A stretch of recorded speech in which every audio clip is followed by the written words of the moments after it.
5 things you need to start painting. Have you ever walked into an art store and felt immediately overwhelmed by amount of brushes, paints, why there are 47 kinds of white paint and brushes that look like wands from Hogwarts? If you're a total beginner and feel completely lost on what you actually need to start painting, I gotcha. I'm Nellie from Happy Cloud Art Studio, and I help beginner painters go from confused and overwhelmed to confidently painting artwork they're proud of. So let's break it down. Number 1, we need a surface to paint on. Realistically, with acrylics, you can paint on anything. But let me recommend a couple of things that I choose to paint on. A stretched canvas. It's ready to go. You can pick it up from any art store. It is easy to display. You can hang it just like this.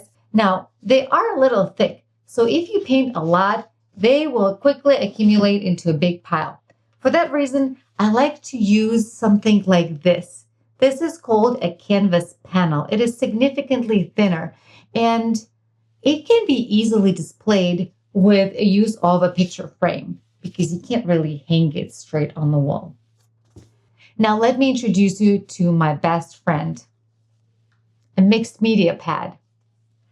This is where I get to practice whatever I need to practice, play with whatever techniques, colors, and so on, without feeling like I'm wasting an entire canvas on practicing a brush stroke. Number 2, we need some acrylic paint. And here we're going to talk about 2 things, the colors that you need and the brands. So let's start with colors. We all know that there are at least 50 shades of gray, purple, green, and all the other colors, but you don't need all of them. You can mix a lot of colors using just 3 primary colors, red, blue, and yellow. Throw in white and black, and you can mix a lot. However, if you're a true beginner or you're not into mixing your own colors, let me recommend you some of my favorites. Inside my membership, Happy Cloud Creative Circle, we only use about 10-12 colors, so you don't need to buy all of the shades of all of the colors.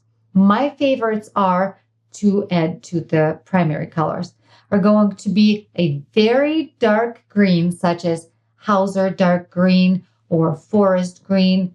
Then I like to pick up a couple of light shades of green, maybe apple green or festive green.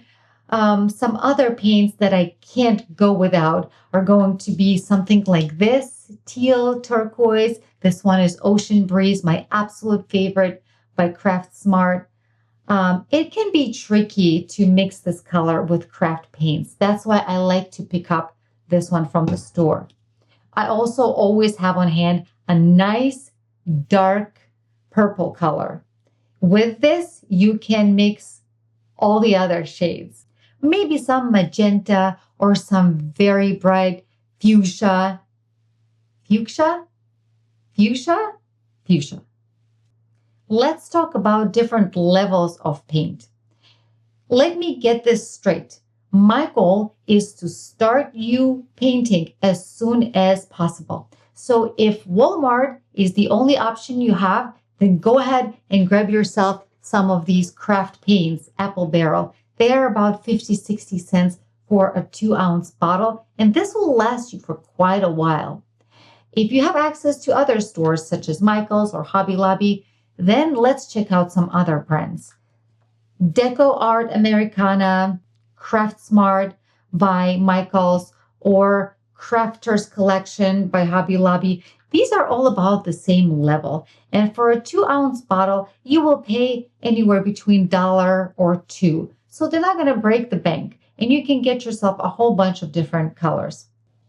These are craft paints, and they are great for beginners. They have a nice texture, a nice pigment, and they don't cost you an arm and a leg. So when you're practicing and painting, you're not stressing about wasting paint. The next level would be student grade acrylic paint. Something like this, Liquitex Basics Acrylic. I like this brand. It has a really nice pigment, slightly heavier body, and with these paints, you can blend nice, vibrant colors. With craft paints, it can be tricky because they come out a little chalky. So if you can spend a couple extra dollars, get yourself some student grade paint. And if your budget is not limited at all, then let me introduce you to this little baby. Golden Fluid Acrylics. Now, these paints have absolutely beautiful pigment and texture, and they're just such a pleasure to paint with. They are slightly higher in price, really a lot higher in price, but they are excellent. And like I said, you really don't need to spend an arm and a leg. We want you to start painting as soon as possible. And later on, as you progress through your art adventure, you can absolutely splurge and treat yourself to something better. Number 3, brushes. Now, why are there so many brands and different types of brushes in the store? Well, it's kind of the same as why there are so many brands of bread in a grocery store. Simply because different people have different needs and different preferences. So that's why there are so many brands and so many different kinds. Bottom line, all you need is a set of 5 basic brushes. That's going to be your 3/4 inch flat, a round number 4, number 6, a detail brush, a liner, long bristles, and a fan brush. With these 5 brushes, you can create pretty much any shape and texture. In fact, if you would like to learn my favorite brushstroke techniques using these 5 brushes, I will leave the link below this video. Grab it. There are many different brands of brushes, and you really don't need to spend a lot of money on your brushes. In fact, one of my favorite brands, Royal and Langnickel, these ones, clear handle, soft grip synthetic brushes, are great.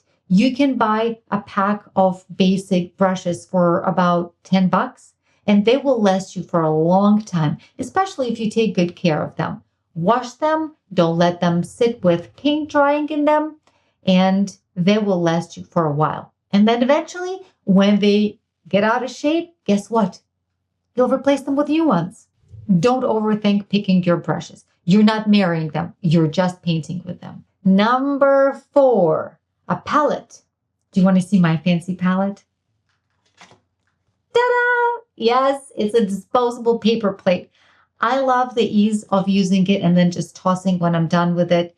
However, if you want to go slightly fancier, then something like this is a great option. This is a palette paper, and it comes with a lot of sheets, so you can just tear one off and throw that away. This is a very slippery paper, and after the paint dries on it, you can actually peel it off or scrape it off and reuse this for many, many paintings. Number 5, we need a cup of water to wash our brushes and a roll of paper towels. And I believe you already have that in your house, right? Great, then let's start painting. So let's review what we just went over. Number 1, we need a canvas. Number 2, we need to pick up some paints. Number 3, we need to pick up some brushes. Number 4, some palette. Number 5, cup and paper towels. That's it.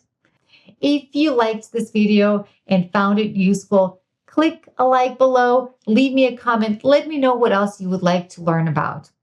And if you are ready to embark on your artsy adventure, then I would like to invite you to join me inside my online painting membership, Happy Cloud Creative Circle, where I help you go from confused and overwhelmed to confidently painting art that you are enjoying and proud to share with your family and friends. I will leave the link below.